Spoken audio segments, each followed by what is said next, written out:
Star Trek Beyond is one big great homage to the classic original series. But don't just take my word for it. Let this video breakdown made for you by me do the talking. Now, because it's the big Comic-Con weekend, I've compacted my Easter eggs and deleted scenes videos into one. Some say that's lazy, but I call it efficiently lazy. So what's going to happen is we're going to kick things off with as many Easter eggs as we can squeeze in and then wrap it up with what didn't make the final cut. But before I do that, people have asked, hey, what happened to your podcast, The Weekly Planet? That's actually been moved over to a second YouTube channel that's linked below. But of course, it's still available on iTunes and Google Play and a bunch of other places, which are also linked below. How very exciting, good stuff. Okay, let's get into it. Starting off with Captain Kirk, who has a couple of classic Captain Kirk moments. His speech patterns at the very beginning, where he's trying to negotiate a peace treaty, is very Shatner-esk with the inflections that he uses.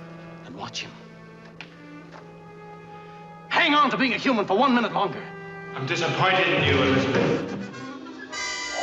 And it's even noted how he always gets his shirt torn, something he was prone to doing in the original series. Or, he'd just run around shirtless. In total, this movie introduced 50 new aliens. And Star Trek used to do that all the time, just be constantly introducing new species and the like. As opposed to the Star Trek of late, which is lent more on recycling what we've already seen. One of the new aliens was Jayla, who was actually inspired by Jennifer Lawrence's character in Winter's Bone. The writers referred to her as J-Law, which eventually then became Jayla. There's also a few nods to director JJ Abrams' Star Trek reboot. Greg Grunberg appears, something of an Abrams good luck charm. You might recognize him as the pilot killed in the first episode of Lost, Temmin Wexley from The Force Awakens, and the voice of Kirk's stepfather on his Nokia phone.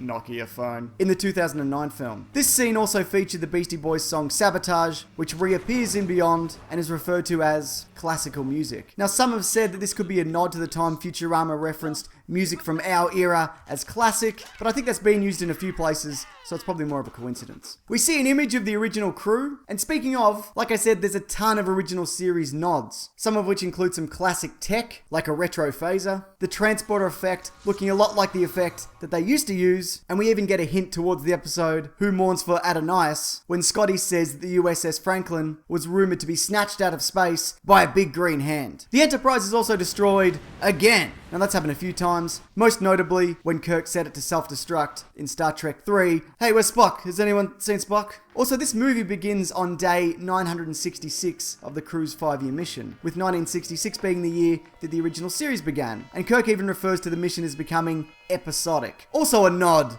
to that. Director Justin Lin's 6-year-old son makes a cameo. And lastly, as far as Easter eggs and references go, the film's post-credits scene is a dedication to both Leonard Nimoy and Anton Yelchin, both of which we recently lost. Okay, let's talk about what didn't make the cut. Originally, Roberto Orci was slated to take over directing duties from Abrams, who went on to helm The Force Awakens. He even went as far to pen the script with a couple of others. Now, for whatever reason, he stepped away, with the word being that it wasn't inclusive enough to non-Star Trek fans. Too Star Trekky, Simon Pegg called it. This could have also been a reaction to his Into Darkness script, which a lot of people liked, but it also generated a lot of backlash. Also, he went on a message board and argued with a lot of Star Trek fans about it for some reason. What was he thinking? You can't win an argument on the internet. Okay, so that version was entirely shelved, as when Simon Pegg and Doug Jung were brought on board for writing duties, they didn't look at the first script, which presumably is vastly different than what we got. A number of directors were considered as replacements, including Rupert Wyatt and Duncan Jones, with Jonathan Frakes, who directed what many consider to be one of the best Trek films, First Contact, expressing interest before the job went to Justin Lin. Pegg and Jung's original script was somewhere around 180 pages long, with them having to get it down to a more manageable 135. As for what ended up being cut, well, there's not a hell of a lot that we know, but we do know that Sulu and his partner share a kiss when they're reunited, and Justin Lin mentioned that something they didn't get around to filming was a backstory for the Swarm. Their role in the movie was originally to be more fleshed out, as opposed to being mostly faceless creatures, though Justin Lin said knowing their backstory meant they were able to build a better world, as they had a deeper understanding of its inhabitants. And speaking of, Jayla was also to have her entire backstory included. We get hints of where she came from, and reference to her family, specifically her father, but that's really about it. Justin Lin mentioned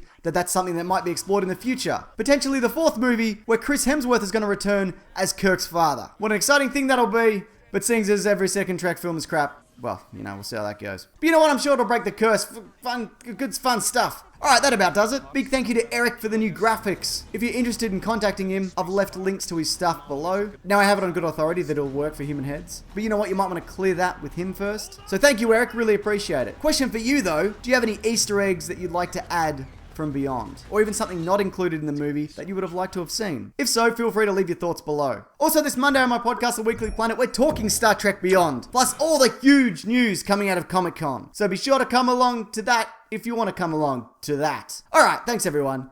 Take care.